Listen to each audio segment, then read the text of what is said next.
ကားမောင်းနေနဲ့ဖုန်းသုံးတာတကယ်ကိုအန်နေများတယ်ကားမောင်းနေနဲ့ Google Map ကိုကြည့်ရတဲ့အခါမျိုးတွေရှိမယ်ရေးကြီးဖုန်း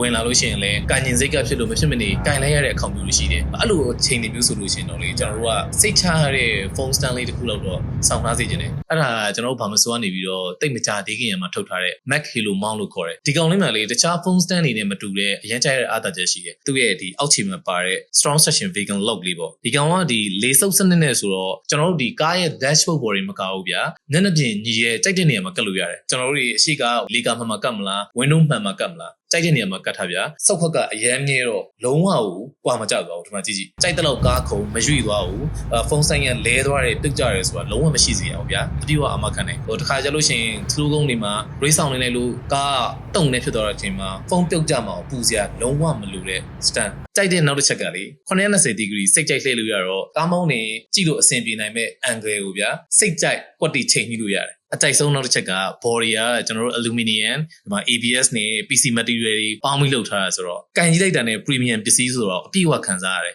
iPhone သုံးတဲ့သူတွေအတွက်ကော Android သုံးတဲ့သူတွေအတွက်ကောအဆင်ပြေအောင်လုပ်ပေးထားတယ်တချို့ magnetic မပါတဲ့ဖုန်းတွေအတွက်ဆိုလို့ရှိရင်လည်း magnetic ပြားလေးပါထည့်ပေးထားတယ်ကားမောင်းနဲ့မဖြစ်မနေဖုန်းသုံးရမယ်ဆိုလို့ရှိရင်တော့ smart ကြနဲ့အနေကင်းကင်းသုံးနိုင်အောင်လို့ဒီ Mac Halo Mount လေးကိုတော့ဆောင်းထားတဲ့ねကျွန်တော် highly recommend ပေးပါတယ်ဈေးနှုန်းနဲ့ပစ္စည်းကြောင်းအသေးစိတ်လေးကိုကျွန်တော် post မှာရေးပေးထားပါတယ်အားလုံးကျေးဇူးတင်ပါတယ်